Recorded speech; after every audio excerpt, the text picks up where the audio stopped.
Halo, selamat siang semuanya ya teman-teman. Kebetulan cuacanya beberapa hari ke depan akan turun ya, jadi jaga kesehatan. Karena kalau tubuh kita tidak sehat, kita pun juga tidak bisa bekerja dan semuanya tidak convenient atau mfongpin ya. Nah, di sini saya mau berbagi karena ada yang inbox, mbaknya menanyakan, KC, kenapa sih teman saya ini kan kemarin pingsan waktu nganter teman di bandara. Terus langsung dilarikan ke rumah sakit.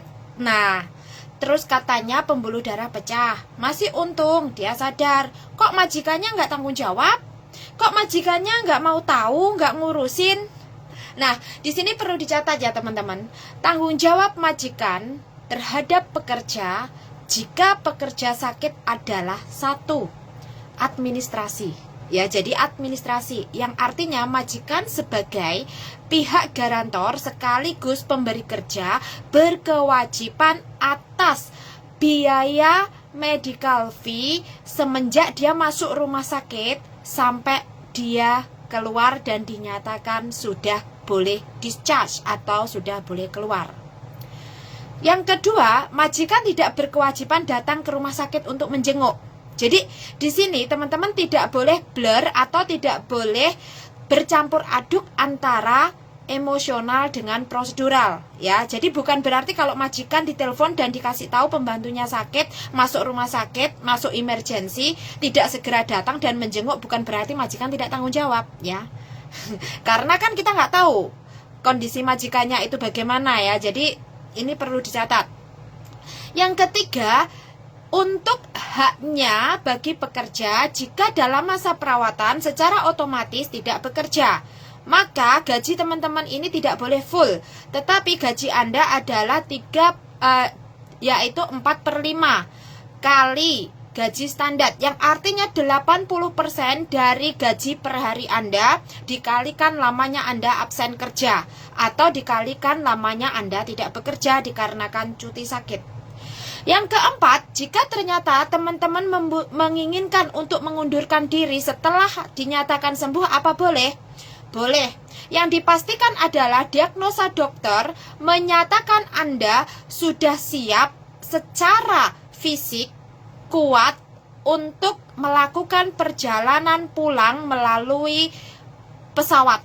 Jadi di sini yang perlu ditegaskan adalah bagian ini. Kalau kalian mau mengundurkan diri, itu boleh dan sah-sah saja. Tetapi majikan tidak boleh memutus kontrak atas alasan diagnosa. Namun, beberapa kondisi majikan boleh memutuskan kontrak dengan Anda jika ternyata sakit Anda ini tidak bisa melanjutkan pekerjaan Anda. Begitu pula jika ternyata sakit Anda ini didiagnosa oleh dokter tidak sanggup melanjutkan pekerjaan Anda atau dinyatakan tidak bisa lagi bekerja, maka majikan berkewajiban untuk menambahkan pesangon. Tetapi kalau ternyata Anda yang tidak mau bekerja, itu juga berbeda. Yang artinya Anda ingin istirahat di rumah, Anda ingin pulang dulu, itu juga hak, itu boleh.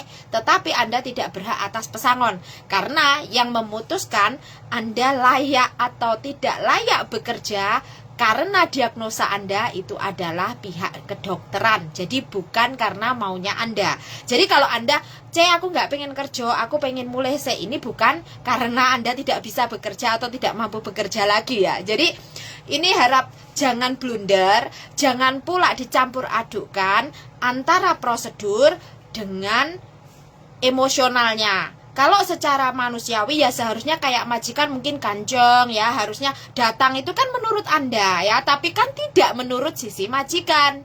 Lah kalau ternyata pekerjaan Anda ini, Anda menjaga anak, terus Anda dikabarkan bahwa Anda masuk rumah sakit karena Anda pingsan. Majikan tidak langsung datang, ya majikan akan pasrah ke rumah sakit sesuai dengan pengobatan yang ada. Kemudian majikan hanya menyelesaikan sebatas administrasinya. Jadi tidak melulu harus datang berbondong-bondong melihat kalian. Ini bukan Indonesia Mbak ya. Jadi budaya-budaya ini harap di-cut. harap di-cut. Jadi jangan dibiasakan bahwa menyatakan majikan tidak bertanggung jawab, menyatakan majikan tidak peduli hanya karena Anda dikabarkan bahwa dia pingsan, kemudian majikan tidak datang menjenguk. Ya karena memang bukan Indonesia, ya kan? Seperti halnya Anda di luar sana, kalau tahu orang mungkin tertabrak mobil atau mungkin tahu orang pingsan di jalan, nggak ada yang berkerumun. Ya kan, tidak ada yang berkerumun, tetapi yang ada adalah orang langsung menelpon ambulan. Jadi menunggu pihak medis yang datang, pihak medis yang akan menolong. Jadi kita tidak boleh langsung masuk dan menyentuh korban, itu memang itu sudah peraturan negara sini. Jadi kita nggak boleh lari dari prosedur itu, tetapi juga tidak mengabaikan sisi kemanusiaannya. Sisi kemanusiaannya di mana sih Mbak Kontren? Kan itu namanya nggak manusiawi. Nah, di sini pandangan untuk perspektif kemanusiaan itu akan disesuaikan dengan asumsi Anda dan persepsi Anda. Kalau kemanusiaan yang ada di Hong Kong, mereka lebih mengutamakan posisi nyawa Anda, jiwa Anda. Di saat Anda itu emergency masuk ke UGD, Anda langsung ditangani. Itu adalah sisi kemanusiaannya. Jadi bukan berarti sisi kemanusiaannya Anda menangis, segera datang dan lain sebagainya, itu tidak ya. Jadi di sini poin kemanusiaannya adalah apapun kondisi Anda, punya izin tinggal atau tidak, di saat Anda sudah masuk ke UGD atau emergency, Anda langsung ditangani. Itu kemanusiaannya. Jadi mari kita membuka perspektif yang lebih lebar dari sisi prosedur kemanusiaan, serta yang mana hubungan antara majikan dengan pekerja itu adalah sebatas kontrak kerja, dan masalah untuk pekerja yang sakit diatur di kontrak kerja kita nomor 9A dan B. Jadi di sini. Terus fungsi asuransi. Semisal ternyata asuransi tidak mengcover, bagaimana Mbak Kontring? Asuransi tidak mengcover itu tidak menjadi masalah karena memang asuransi tidak mengcover keseluruhan.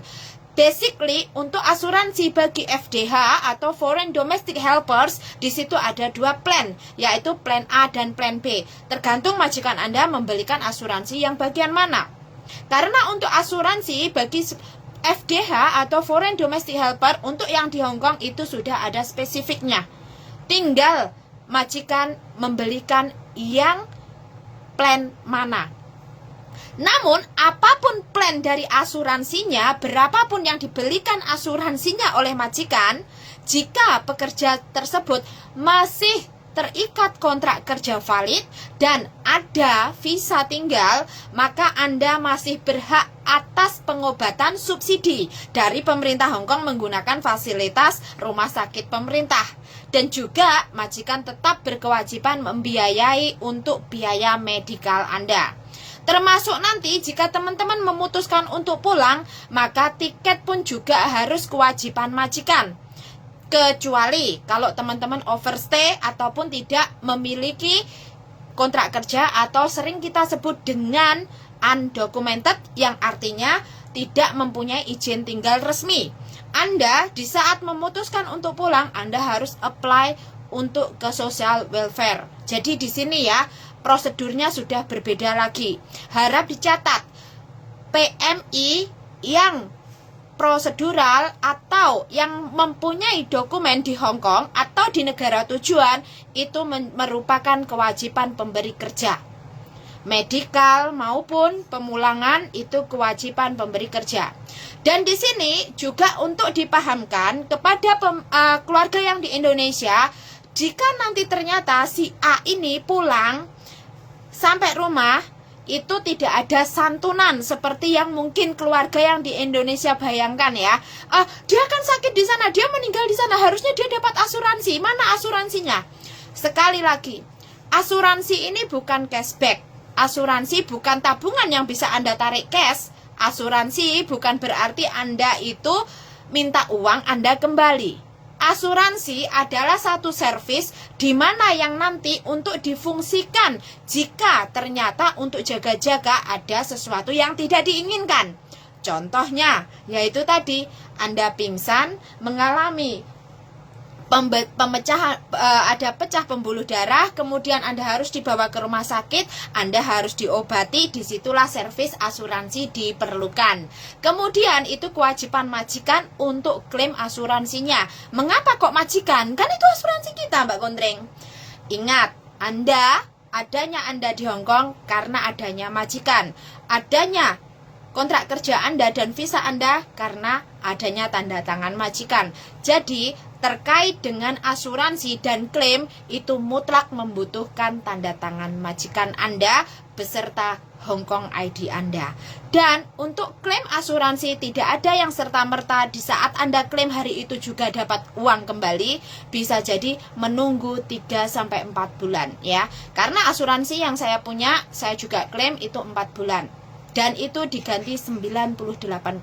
Ya, jadi di sini ya, asuransi tidak ada mengganti 100%, tetapi asuransi hanya meringankan pembiayaan pengobatan Anda. Jadi tidak ada asuransi untuk cashback atau pengganti uang, melainkan Anda membayar dulu, ada kwitansinya, silahkan Anda klaim dengan kwitansi yang Anda punya. Jadi bukan prosedur asuransi itu Anda tidak perlu membayar, tapi harus asuransi datang ke rumah sakit menyelesaikan administrasi pembayaran, itu tidak benar.